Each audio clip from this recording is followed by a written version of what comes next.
Hi, hello, welcome back to my channel Twitter Things. Today in this video, we are going to see user input. As we already seen like a printf statement in the previous video, like C output is the video where we have seen like a printf statement, like how we'll display output in C by using printf. We have seen there. So now, how we can give input, that is from user end, how we can give input to a particular program. So instead of having like a predefined value, here user can give any value. So that thing also we can do by using output statement, that is called as a scanf.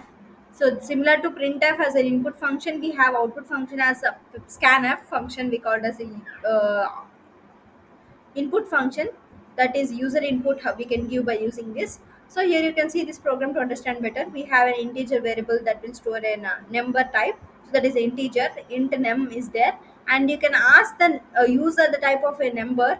You can just give the type a number, like by using printf, like that is the output, right? We are asking the user to type a number, that is the output statement, that is by using printf. So type a number, backslash n. The new line you can have like a scanf. Scanf is here you are asking an integer, right? So we have int already a variable, that is like storing a value into that variable is important. Here the user what you are entering, that will be stored in that variable, that is integer type, that is my num. So for storing that, we have scanf function. So that is an integer type. So format specifier is percentage d. Here in quotations percentage d comma. Here that thing, that is a and symbol we have to use, that is it's an input value. So the input value my num is coming by using the scanf function, that is got to be stored in my num. So my num, it is stored. So now to display that value, we have like outputting the number you have typed, that is by using printf. Again, to display the output, we use only printf. So your number is that is percentage d, that is the integer type. So the text which you all have also include by using this format specifier. So your number is percentage d, that is the number we are printing at that place, in the format specifier place, that is my num. Your number is what you have entered. Okay, the scanf function, first understand, it has two arguments. The first one is a format specifier, that is percentage d for the integer and percentage c for character and percentage s for string. So like that, floating value percentage f, like that. So second one is a reference operator, we call it. It's a end symbol with followed by the name of the integer, that is a variable name. So this stores the memory address of a variable. So that is in that memory address we are storing that the value which you have entered by using this scanf. So again we are printing that value. So no need of end operator, that is not address, the reference of that value. So you can just have the variable name. So variable reference is nothing but the address of the variable will be having, like the reference of that address variable will be and symbol and name of the variable. Okay, address, memory addresses kind of thing, we'll learn that thing in detail in the next video. So as of now, you understand like and symbol specified by the followed by variable name, that indicates the memory address of that variable. If you give the any value, that will go to that memory and store in that memory place. If you mention the variable name, that space in memory space stored value will be retrieved. Okay, so multiple inputs, how we can give, just run this example, you can understand how we are giving an integer. So here they are telling that type a number and press enter. So I'm pressing an integer, that is 6, and just entering. So your number is 6. What the number you are giving, that number you are printing in the second line by using this uh, printf function. Your number is percentage d, that is my name. In the my name address memory location, it will have stored this value which you are entering by using the scanf function. Okay, so first thing is we are creating an integer variable that store a number to get from the user, and next printing the type a number and present user. We have to tell the user, like tell right that you to type a number. Otherwise also you can type a number as an input. To understand better, we have included this printf function first of all, and then scanf percentage d. This is the reference of that address variable. So there at that place we will store that the particular data type, user typed value, and then printing that typed value with percentage d and minor. So this is all about printing the value and getting the value from the user. Multiple inputs also you can get by using scanf function.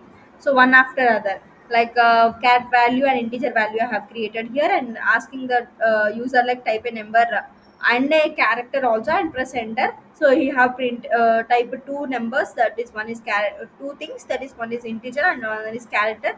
So percentage d and percentage c, followed by comma, we have to mention that address variables of integer and address variable of character. So now printing the both things, we have stored in the number variable and character in the character variable. Now we are printing by using printf function. Your number is so and so, your character is so and so. So here you see 5b you have entered, your number is 5 and b. So there is no run statement for this kind of thing. So you can just try this in the your browser, sorry, your personal id, then you will get that kind of results there. So next, string input also we can give.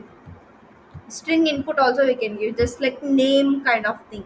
So enter the same character is an array, right? For string we use character array. Here we are declaring the size of kind of thing, because we are not assigning the character here itself. We are just creating that, I'm not declaring but creating. So we have to specify the size of that character string.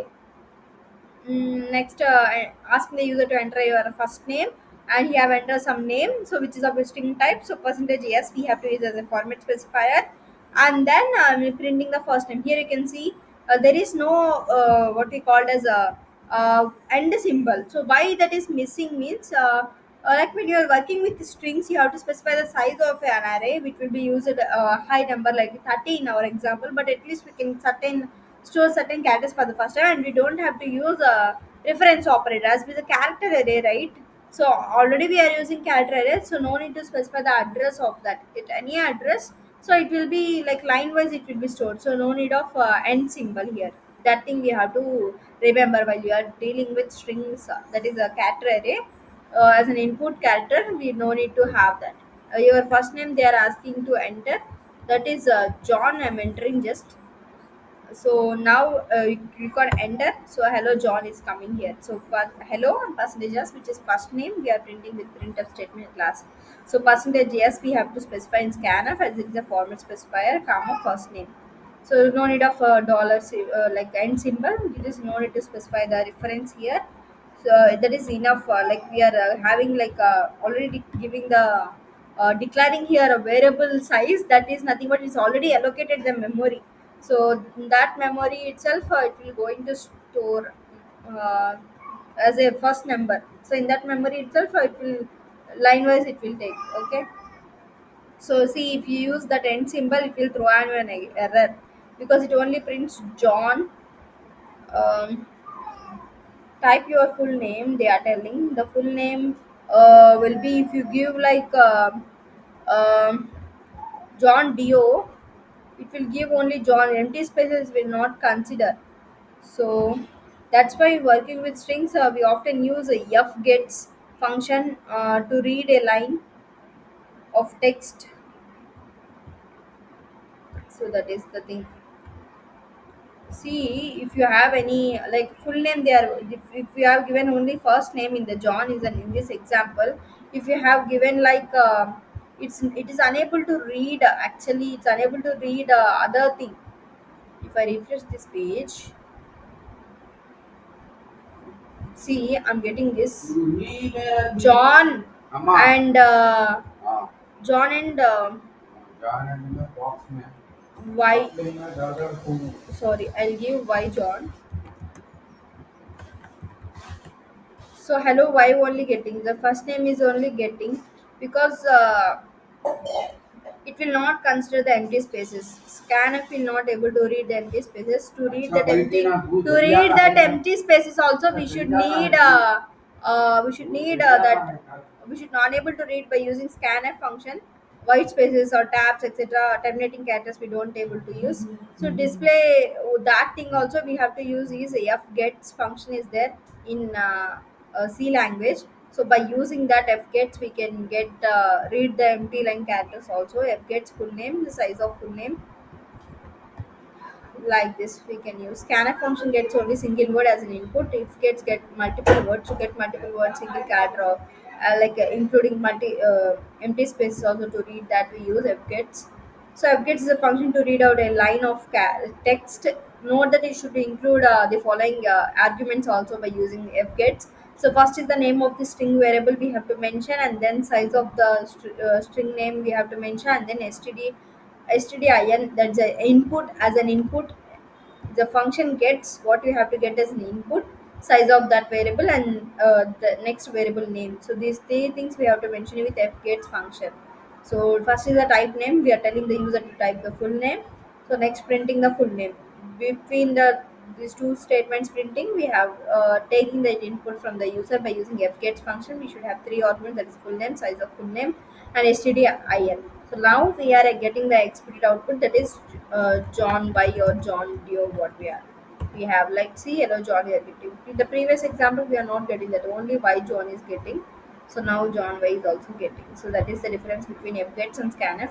Scanf only reads only one word, but fgets get multiple words. So but the syntax is different. In fgets we have to mention three arguments. For scanf it is similar to like how we dealing with the printf, but we are having like a reference operator. So that's all about user input. I hope you understood. If you have any doubts regarding this, let me know in the comment section. We'll definitely help you to sort out your doubts. That's all for this video. Thanks for watching. Bye bye.